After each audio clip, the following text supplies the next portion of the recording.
Assalamu alaikum wa rahmatullahi wa barakatuh, mes chers frères et sœurs. Aujourd'hui, nous allons aborder une parole puissante, intrigante et peut-être même choquante, prononcée par le cheikh Al-Koussi. La personnalité du Mahdi est unique, ne te leurre donc pas anti-identifiant, il est de la France. Cette déclaration ouvre la porte à de nombreuses réflexions. Pourquoi insiste-t-il sur l'unicité du Mahdi ? Et surtout, pourquoi affirme-t-il qu'il serait en France ? Dans un monde troublé où beaucoup cherchent des A1, des signes, des sauveurs, et parfois même se désignent eux-mêmes comme le Mahdi, il est crucial de revenir à la vérité prophétique et de rester ancré dans la sagesse islamique. Cette vidéo va vous éclairer sur la singularité de ce personnage annoncé, les avertissements que nous devons prendre au sérieux et la portée spirituelle de cette possible localisation. Préparez-vous à une réflexion profonde. Le Mahdi, ce personnage prophétique attendu par la communauté musulmane, ne sera pas un homme comme les autres. Sa personnalité est décrite dans de nombreux hadiths comme étant exceptionnelle à tous les niveaux.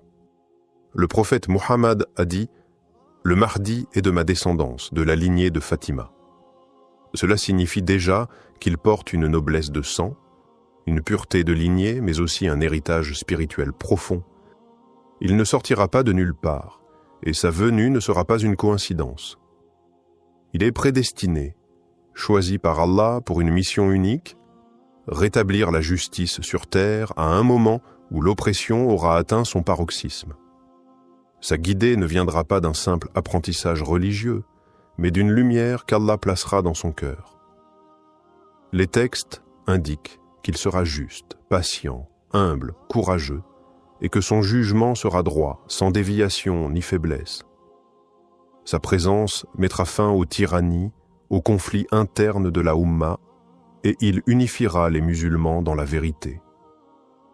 Il ne sera ni un révolutionnaire politique, ni un homme en quête de pouvoir, mais un serviteur sincère d'Allah, conduit uniquement par sa volonté. Il priera comme tout musulman, il pleurera par crainte d'Allah, et il refusera même d'être reconnu avant d'y être contraint. Ce qui rend sa personnalité unique, c'est qu'elle incarne à la fois la force du juste, la sagesse du pieux, la modestie du serviteur, et la foi inébranlable du véridique. On ne peut donc pas s'improviser Mahdi par ambition ou inspiration personnelle. Sa position ne peut pas être imitée ni provoquée. Il sera soutenu par des signes célestes et reconnu par des savants sincères. C'est cette unicité-là que le cheikh Al-Koussi nous rappelle. Nul ne peut s'y identifier à tort sans tomber dans l'illusion. Se prendre pour le Mahdi, ou soupçonner qu'on pourrait l'être, est une tentation dangereuse que beaucoup, dans l'histoire, n'ont pas su éviter. Certains étaient sincères mais égarés, d'autres manipulateurs.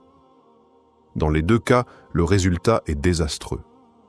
S'identifier à une figure aussi centrale dans l'eschatologie islamique, sans preuve ni guidée divine, mène inévitablement à l'orgueil, à la confusion et parfois à la fitna. Le Mahdi n'est pas une ambition personnelle que l'on peut atteindre à force de piété ou d'effort. Ce n'est pas un grade que l'on vise, ni une identité que l'on adopte. Les savants ont toujours mis en garde contre cette prétention, car derrière cette idée se cache une méconnaissance grave de la nature même du Mahdi. Il n'est pas un simple réformateur, ni un leader éclairé. Il est un signe de la fin des temps, un homme dont l'âme a été façonnée par le décret d'Allah pour une mission que personne ne peut porter à sa place. Se tromper soi-même en croyant être cet homme ou en prétendant le reconnaître sans preuve manifeste, c'est non seulement se nuire, mais semer l'égarement autour de soi. C'est pourquoi les grands maîtres spirituels, dont cheikh Al-Koussi, rappellent avec fermeté « Ne te leurre pas, ce mensonge intérieur est le plus destructeur.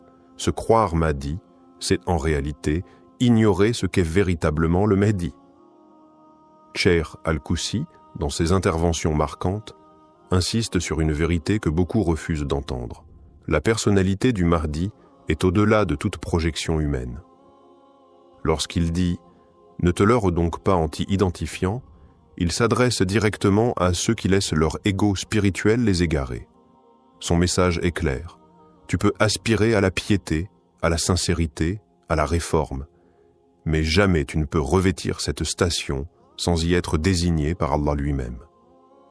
Le cheikh, profondément enraciné dans la tradition soufie et la connaissance intérieure, connaît les pièges du nafs déguisé en aspiration sacrée.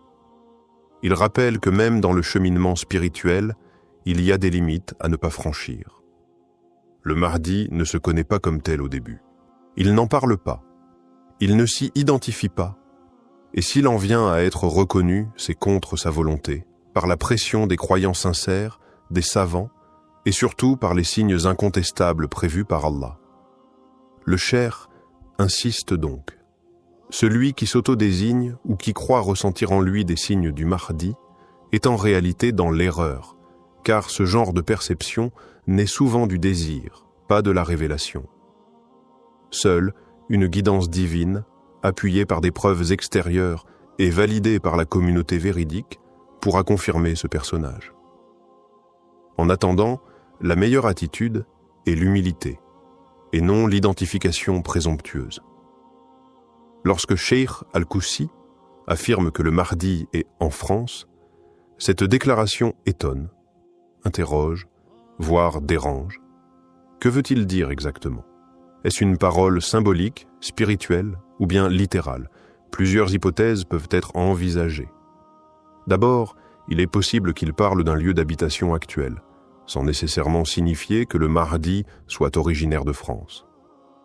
Certains savants ont mentionné que le Mahdi pourrait vivre dans l'ombre, caché, dans un pays où personne ne s'attend à le voir. Dans ce cas, la France, pays de paradoxe, pourrait être un lieu de retraite, d'observation, ou même d'épreuve pour lui.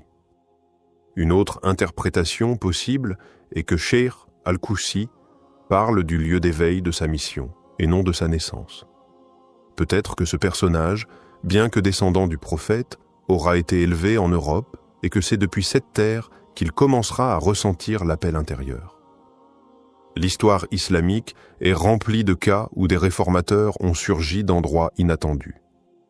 Il est aussi envisageable qu'il fasse référence à un exil temporaire, une période de silence avant la grande mission.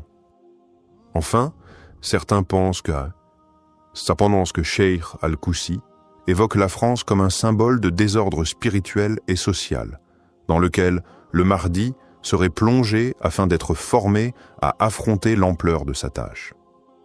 Il faut garder en tête que les paroles des maîtres spirituels ne sont pas toujours à prendre au premier degré. Mais, si cette affirmation est à comprendre littéralement, alors cela veut dire que la présence du Mahdi en France à notre époque n'est plus une question de mythe, mais une réalité invisible. Il serait alors entouré de personnes qui ignorent totalement sa véritable nature. Il marcherait parmi nous, inconnu, observant, patientant, attendant le décret d'Allah pour agir. Cette possibilité nous pousse à une grande prudence et à un profond respect du mystère divin. La France occupe, dans certains discours spirituels, une place particulière.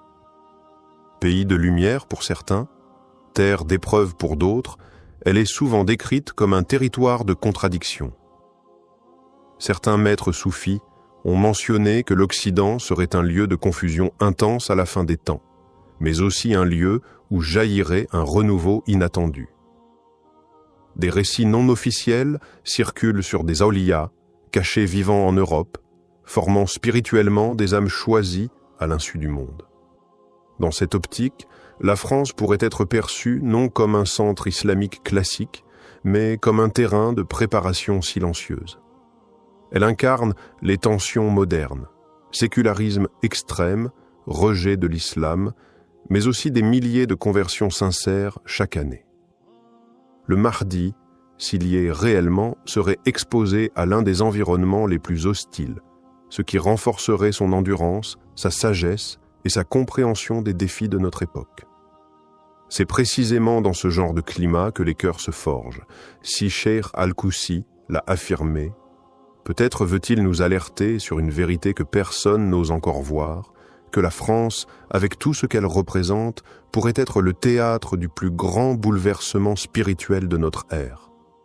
Et que le Mahdi, loin d'être une figure orientale stéréotypée, pourrait émerger du cœur de ce tumulte occidental. L'humilité est l'une des caractéristiques essentielles du Mahdi. Contrairement à ceux qui, dans l'histoire, ont prétendu être le sauveur ou le guide, le Mahdi est celui qui incarne l'humilité la plus profonde. Dans les hadiths, il est clairement indiqué qu'il ne se reconnaîtra pas immédiatement comme étant celui qu'Allah a désigné pour rétablir la justice. Il n'aura ni orgueil, ni désir de se mettre en avant. Il n'y aura pas de grande annonce, ni de revendication de sa position. Au contraire, il évitera de se montrer sous une lumière artificielle. L'humilité, dans ce contexte, devient un critère décisif pour le reconnaître. Un véritable Mahdi ne cherchera pas à accumuler des adeptes ou à attirer des foules, mais il agira simplement par la volonté divine. Ceux qui se proclamant Mahdi en toute connaissance de cause, en dépit de leur absence de preuves tangibles et de signes divins, font preuve d'un grand manque d'humilité. Ils cherchent à manipuler l'attention et la reconnaissance des autres. À travers cette prétention, ils révèlent non seulement un ego démesuré, mais aussi un manque de foi en Allah.